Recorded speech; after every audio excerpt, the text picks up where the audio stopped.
नमस्कार। आज के इस 5 मिनट वीडियो में हम आउटलुक देखेंगे कच्चे तेल का।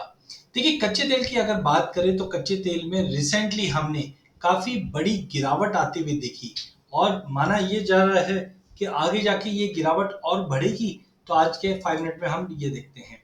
सबसे पहले प्राइस परफॉर्मेंस की अगर हम बात करें तो आप देख सकते हैं लगभग अगर प्राइस की बात करें तो जनवरी से लेकर अभी तक 5.5% की बड़ी गिरावट हमने देखी है। पिछले एक साल में 23% की, लेकिन 3 साल में 10% की तेजी अभी भी दिखा रहा है। इनफैक्ट एक महीने में 15% की बड़ी गिरावट। ये गिरावट का कारण क्या बन रहा है? तो हम गिरावट के कारण की अगर बात करें तो हम जैसे कि जानते हैं कि ग्लोबल मार्केट में आर्थिक संकट या हम बोल सकते हैं रिसेशन के जो फियर है वो बना हुआ है। सबसे पहले अगर कच्चे तेल में पिछले एक महीने में जो 15% का फॉल आया है, उसमें सबसे बड़ा कारण जो बना है वो बना है डिमांड चाइना की तरफ से। यूएस के नंबर भी खराब आ रहे हैं, यूएस में भी रिसेशन के फियर बने हुए हैं, जिसके चलते कच्चे तेल में कंटिन्यू गिरावट है। ऊपर से ओपेक ने पहले जो प्रोडक्शन कट कर रही थी, अब प्रोडक्शन बढ़ाने की बात करने लग गए थे, जिसकी वजह से दबाव था। नो डाउट, हालांकि ओपेक आगे होकर ये बता दिया है कि हम जो प्रोडक्शन कट करने वाले बढ़ाने वाले हैं वो अभी अक्टूबर से नहीं, अब हम दिसंबर में रिव्यू करेंगे, जिसके बाद से ही मार्केट का सेंटीमेंट काफी खराब हो गया है और ब्रेंट क्रूड हम $70 के नीचे चले गए थे। वहीं चाइना से मैन्युफैक्चरिंग के नंबर, यूएस से जो फियर बना हुआ है रिसेशन का, इसकी वजह से कच्चे तेल में हमने भारी गिरावट आती हुई देखी। वहीं समर सीजन के एंड भी हो रहा है यूएस और यूरोप में, जिसके चलते भी जो आगे जाके डिमांड है वो थोड़ी सी कम रह सकती है। चाइना की इकोनॉमी से तो कोई सपोर्ट मिल ही नहीं रहा है, ये भी इम्पैक्टफुल है। साथ में डिमांड आउटलुक की बात करें तो कल एकाएक हमने लोअर सर्किट तक लगते हुए देखे, 4.5% की बड़ी गिरावट हमने आते हुए देखी। उसका मुख्य कारण था ओपेक। ओपेक ने फोरकास्ट किया है 2025 का जो डिमांड है वो करीबन 1.7 मिलियन बैरल पर डे का रहेगा, जो कंजम्पशन में रिडक्शन आया है, जिसके बाद हमने ये बड़ा फॉल आते हुए देखा है। इवन सऊदी अरामको ने भी अक्टूबर मंथ की जो ऑफिशियल सेलिंग प्राइस है उसमें भी कमी लाई है, जो दर्शाता है कि डिमांड में कमी है। इन सब कारण के साथ साथ हमने देखा कि प्राइजेस को थोड़ा सा सपोर्ट मिला है यूएस की इन्वेंट्री को लेकर, जहां पे ड्रॉप आया है। साथ में एक हरिकेन फ्रांसिक आज बुधवार है और आज लैंडफॉल करेगा।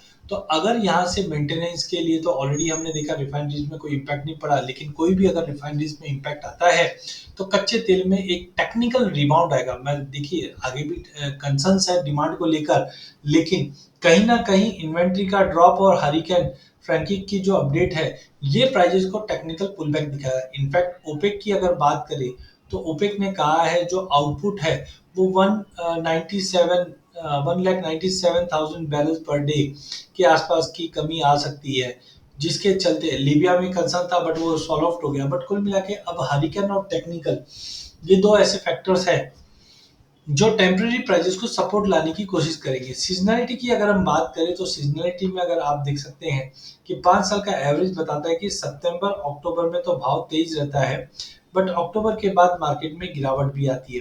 पिछले साल भी अगर आप देखोगे तो मई जून जुलाई अगस्त सितंबर तक मार्केट टॉप किया था एंड सितंबर के बाद मार्केट में गिरावट आई थी। सिमिलरली ये साल लेकिन गिरावट भरा रहा, क्योंकि जून से ही हमने एक बड़ी गिरावट देखी है। तो टाइमिंग जून से जो गिरावट है वो अब कहीं ना कहीं थमते हुए नजर आ रही है, क्योंकि पिछले साल भी ये लेवल से ही हमने रिबाउंड होते हुए देखा है। तो टेक्निकली फंडामेंटली और सीजनैलिटी लगता है कि टेम्पररी एक बार पुल बैक दिखा है। चार्टिकली अगर देखें तो एक ट्रायंगुलर पैटर्न का ब्रेकडाउन आया था और ये ब्रेकडाउन 200 मूविंग एवरेज के नीचे प्राइस को ले गया था, जिसके चलते हमने प्राइजेस को लगभग मार्च 2023 के जो लो वाले फिगर्स थे वहां तक हमने सपोर्ट लेता हुआ देखा है।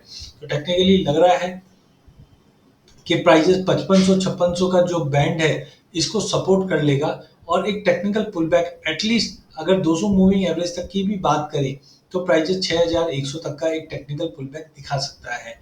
हाँ, फंडामेंटल अभी भी कच्चे तेल के लिए खराब है बैक टू बैक, लेकिन आज का टाइम ऐसा बन चुका है कि जो भी फंडामेंटल थे वो सब डिस्काउंट हो चुके हैं। डिमांड नहीं है, ये भी डिस्काउंट हो चुका है। रिसेशन आएगा, डिस्काउंट हो चुका है। लड़ाई अब सीज फायर पे बात करेगी, वो भी डिस्काउंट हो चुका है। तो एवरीथिंग हैज बीन डिस्काउंटेड। और दूसरा चीज आप मान के चलिए, कच्चे तेल का यूएस का जो प्रोडक्शन है उनमें भी हमने देखा है कि जो कॉस्ट के नीचे अगर चले जाता है तो यूएस के लिए भी अच्छा नहीं है, और सामने इलेक्शन भी है। तो कहीं ना कहीं ब्रांड $70 के नीचे सस्टेन करता हुआ नहीं दिखाई देता है। मुझे लगता है कि 72 73 का एक बेस बन सकता है, सितंबर में वापस एक रिकवरी बन सकती है। तो टेक्निकल ग्राउंड पे मुझे बाउंस लगता है, सीजनलिटी पे बाउंस दिखता है, और हरिकेन की न्यूज पे बाउंस लगता है। लेकिन बाकी डिमांड के मोर्चा अभी भी अच्छा नहीं है। तो टेम्पररी जो बड़ा फॉल आया है, यहाँ से प्राइजेस अपने आप को रिकवर करने की कोशिश करेगी। जो टेक्निकली अगर देखें तो 200 मूविंग एवरेज आता है 6200 का। तो 6200 के तक का एक टेक्निकल पुल बैक टेम्पररी आ सकता है। फिर हम वापस रिव्यू करेंगे कि वेदर प्राइजेस इसको होल्ड करेगा कि नहीं करेगा। बट मुझे लगता है जब तक प्राइजेस 5450 5500 का लेवल होल्ड कर रहा है, जो पहले भी हमने देखा था यहाँ पे होल्ड किया था जून 2023 में और फिर रैली की थी, तो मुझे लगता है 5500 का एक अच्छा स्ट्रॉन्ग बेस बन चुका है। रिकवरी आ सकती है, छोटा स्टॉप लॉस लगा के बाय करना चाहिए। 6100 से 6200 तक का एक टेम्पररी बाउंस मिल सकता है, लेकिन ध्यान रखिए टेक्निकल और हरिकेन की वजह से तेजी रहेगी। फंडामेंटल एज ऑफ नाउ खराब ही दिखाई दे रहा है।